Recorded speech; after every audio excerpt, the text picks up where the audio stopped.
What's up? I am John Ricard. Hi, I'm Tamara. All right.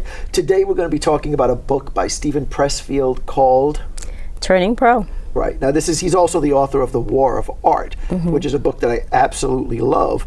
But since he made such a great book, he had to write another one because, right, with every self-help person, as soon as they write one good book, what's the next thing they do? They write another one because you need more. The people really do need more.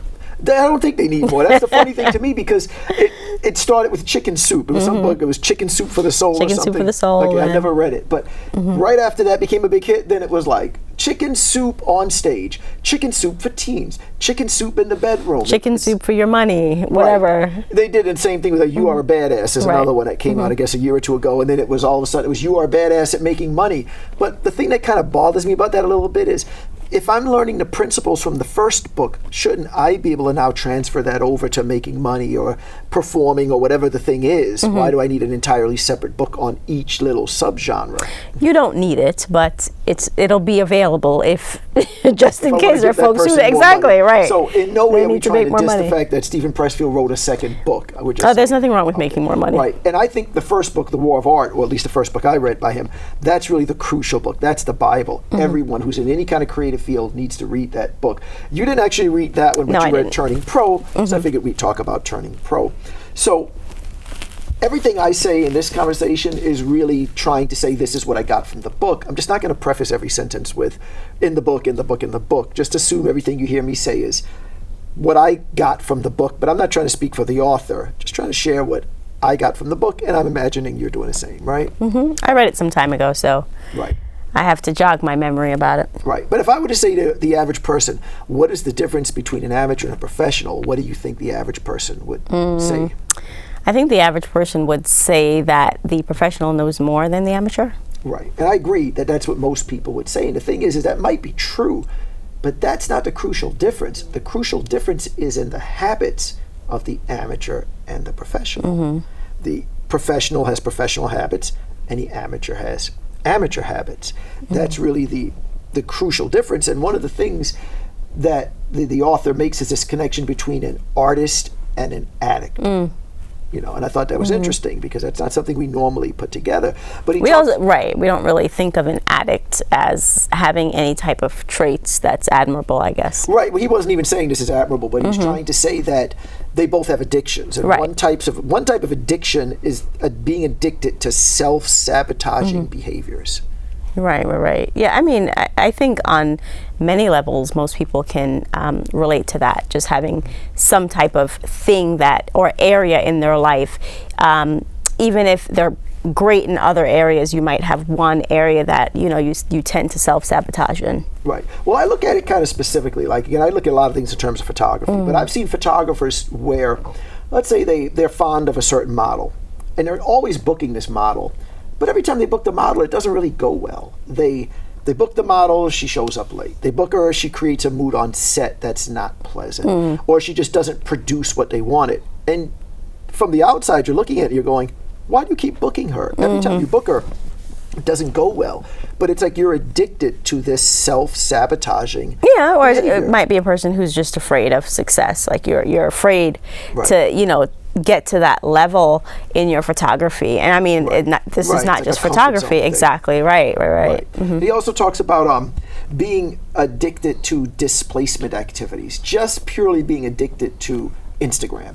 So instead of spending your time actually producing work, you're scrolling through Instagram. You're a photographer and you're addicted to watching instructionals about how to light pictures instead of just going out there and lighting photographs. So that connection between an artist and an addict, that they both have these addictions, and of course the addictions don't serve them well. I think social media is interesting because, it serves as, or it can serve as such a good thing for so many people, right? Like you'll have, people who have their own business and it's basically free advertising for everyone, right? On all these different levels. You can be the smallest person or the biggest organization, right?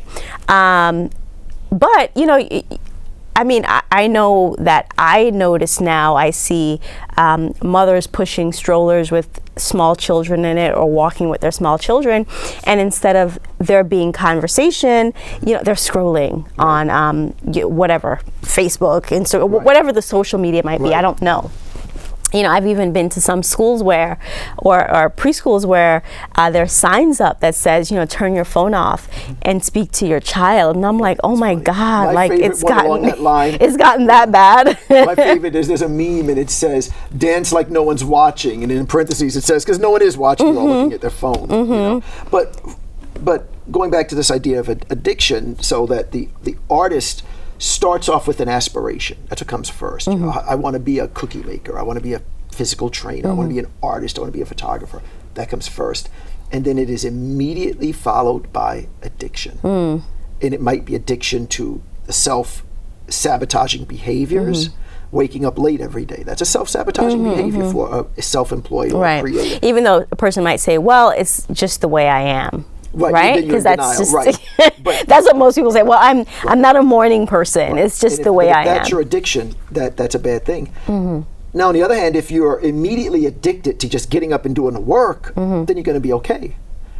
But it's aspiration followed by addiction, and sometimes that addiction can take the form of just being addicted to failure. That there's this romanticism that some people have of the starving artist, that when you get together with your artist friends, you're supposed to talk about how, you know, people don't appreciate good personal trainers anymore. You know, they just want to go on YouTube and watch video.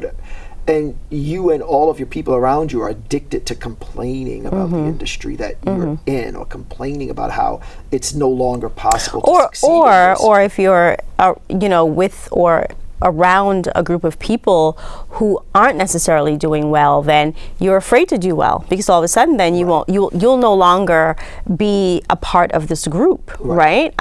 Even though you might help some of these people, right, to rise to a different level if you take it up a notch. But it's comfortable, like you said, to you know, oh my God, you know, I'm so broke, or I'm so whatever. It's a comfortable place versus saying I don't want to be broke. You know, what are the things that I have to do? Romanticism not being successful. I mean, if you look at rock bands, how many rock bands, you know, from going back to the Stones 20, 30 years ago to later, you know, Nirvana or whatever, but how many rock bands have not dressed in fancy, beautiful clothes, have dressed in the ripped up jeans and the raggedy guitar? There's this romanticism in the lyrics about, you know, I don't have any money and it's just you and me and we have to just hold on to what we got. I don't know if it's like that anymore though. Well, maybe like the 80s, but yeah. Culture definitely changed it. Changed rock, like even, that's a whole other thing. Right, overindulgence of, Right, to this this decadence and over the top. To the point where you're not saying anything else, at least rock bands often were saying something else besides, oh, we're broke, which wasn't even true. But the interesting thing to me is that the book actually gives a solution, which I think is really interesting. And the solution is to treat your creative project just like a 9-to-5. To not only are you not addicted to failure, you're not even thinking about the failure. You just do the job. But can people do that when they're solely responsible for themselves? Like how? I mean, clearly they can. Clearly they can. At the moment, we're not talking about making money in the field. That would be a different conversation. Right. So right now, we're just talking about doing the creative. Right. We're not talking about even making money, but we're talking about, like you say, in a space where we have so many distractions, in a space where it can be done, and I'll give you an example. No, I know that it can be done. Of course, there are a ton of people who are actually doing it, but I'm just talking about the ease of it. How easy is it? Right. Okay, but 1 second. We're talking about easy. So being in a creative field is 100% not easy. It is not easy being a self-employed cookie maker or photographer or personal trainer. Okay. Is it easy working at McDonald's? Is it easy being a subway conductor? I mean, there are no easy jobs, period. There's no easy jobs. But the thing is that treating it like a 9-to-5. So here's the thing with some creatives. So you try to do something, you take a picture, an idea, let's say you take a picture, you put it on Instagram, and in your mind you'd love to have 100 likes. But what happens when you get to 10 or 15? You get frustrated, you get disappointed, you start going into that addiction of failure, that addiction to the self-displacement activities and things, the distractions, because the result isn't what you wanted. So now instead of putting your time into taking another picture, you go and do these other things. Now you're just scrolling through Instagram because why am I going to put another picture up if only 12 people are going to care about it? This is the self-sabotaging behavior. But what you should be doing is ignoring the result and just do the work, doing the work. And you say, well, who does that? Nobody does that. No, well, no, that's not true.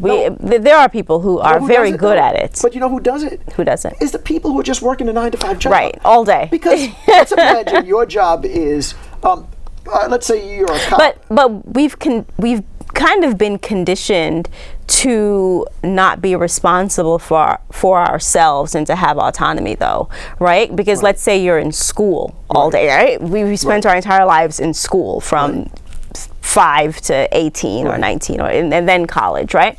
We know that there's a place that we have to show up to at 8:30 and we get to leave at 3 and we know where we're supposed to, right, exactly. Like, you know that you're supposed to be here from 8:30 and these are the activities that are happening and in this time period. This is why we started and the moment you're left to your own device, it becomes very difficult because you really don't know what to do. We started this conversation by saying the difference between the amateur and the pro is the habits. And for the true professional, they have the self-discipline to do exactly what you're saying, to show up.